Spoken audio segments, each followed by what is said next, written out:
स्वागत है। आज हम बात कर रहे हैं 2025 की अनिश्चितताओं की, जैसे कि भू राजनीति है, तेल की कीमतों में उतार चढ़ाव, वैश्विक मांग का भी कुछ पता नहीं। हाँ, माहौल थोड़ा अनिश्चित तो है। तो ऐसे में निवेश में स्थिरता कैसे खोजें?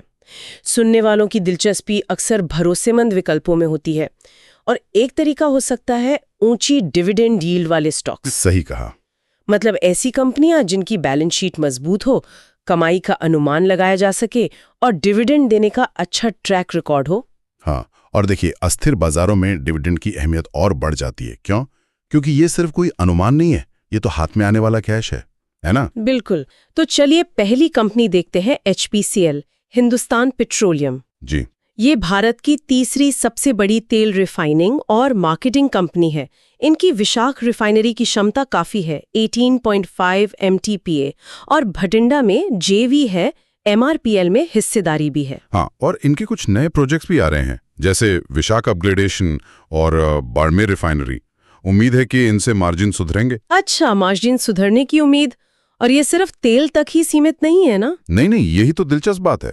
इन्होंने छारा में LNG टर्मिनल शुरू किया है, फिर EV charging, ethanol blending, CGD network, compressed biogas, मतलब काफी कुछ कर रहे हैं ये। डाइवर्सिफाई कर रहे हैं एक तरह से। काफी अच्छा रहा। कैश फ्लो मजबूत है, कर्ज कम है, तो डिविडेंड के लिए स्कोप बनता है। और ग्रोथ कैसी रही है पिछले कुछ सालों में? वित्त वर्ष 20 से 24 के बीच देखें तो राजस्व का CAGR करीब 8.3% और मुनाफे का 4.6% रहा है। ठीक है। अगली कंपनी है ITC। इनका नाम तो सिगरेट से जुड़ा है, करीब 75% मार्केट शेयर। लेकिन क्या सिर्फ सिगरेट इन्हें एक अच्छा डिविडेंड स्टॉक बनाता है? ये एक अच्छा सवाल है। देखिए, सिगरेट बिजनेस इनका मेन कमाई का जरिया है, मतलब कैश काउ है। EBIT मार्जिन 65% से ज्यादा। अरे वाह! हाँ, और इसी पैसे से इन्होंने दूसरे बिजनेस खड़े किए, FMCG, hotel, agri, paper boards. ये सब भी काफी मजबूत हैं।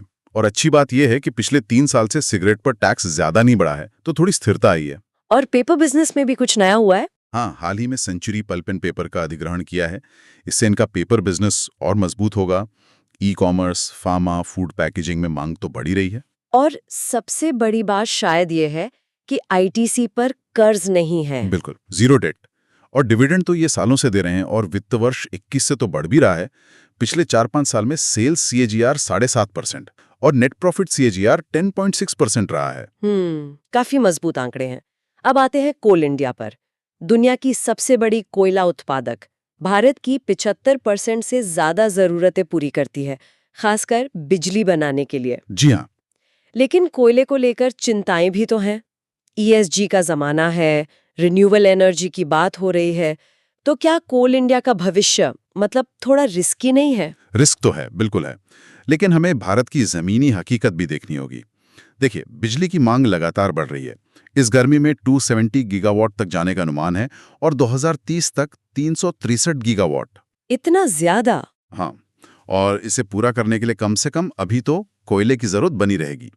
कोल इंडिया का दबदबा है। हालांकि ये पावर प्लांट्स को सस्ता कोयला देते हैं, असली कमाई ई-ऑक्शन और दूसरी बिक्री से होती है। और स्टॉक का क्या हाल है? अभी हाल में स्टॉक थोड़ा गिरा है, तो अपने 10 साल के औसत वैल्यूएशन से नीचे आ गया है। और डिविडेंड यील्ड काफी अच्छी है, करीब 7.5%।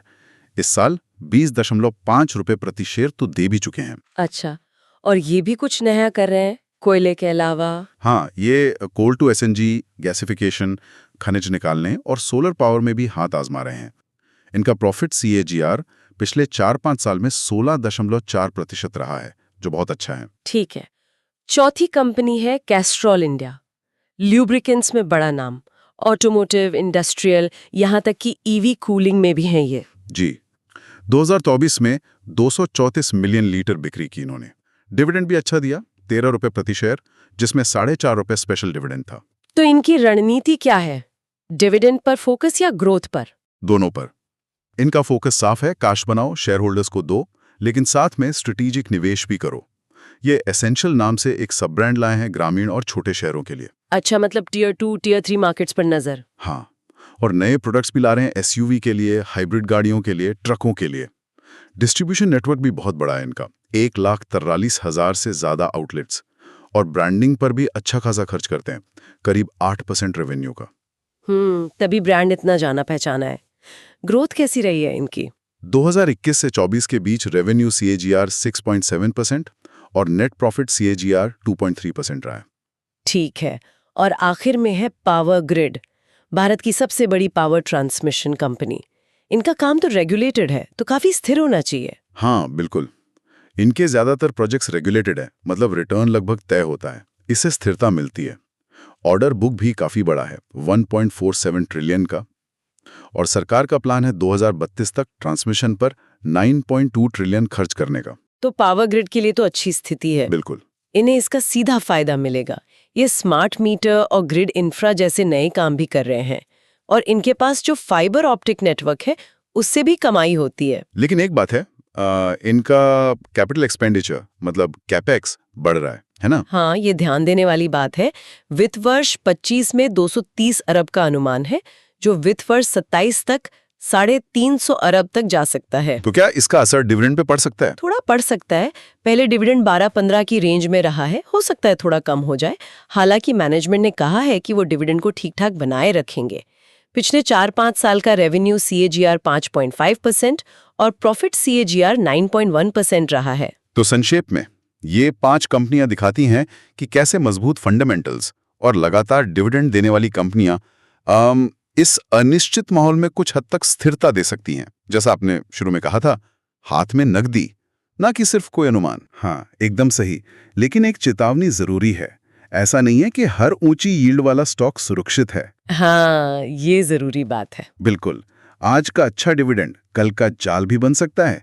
अगर कंपनी का अपना बिजनेस ही कमजोर हो रहा हो, तो सिर्फ यील्ड देखकर कूदना नहीं है, कंपनी की बुनियाद को समझना बहुत जरूरी है। सही बात।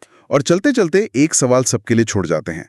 आज हमने जिन कंपनियों की बात की, HPCL, ITC, कोल इंडिया, पावर ग्रिड, ये ज्यादातर पारंपरिक क्षेत्रों से हैं।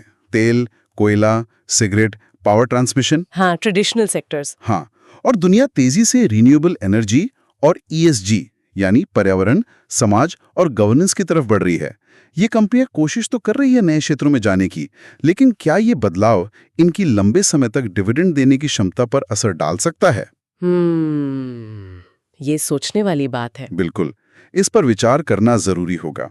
Thanks Alina and Gautam for your information. अगर आपको हमारे एक्सपर्ट की एडवाइस सही लगी तो वीडियो को लाइक एंड शेयर कर दीजिए, साथ ही साथ चैनल को दोस्तों से सब्सक्राइब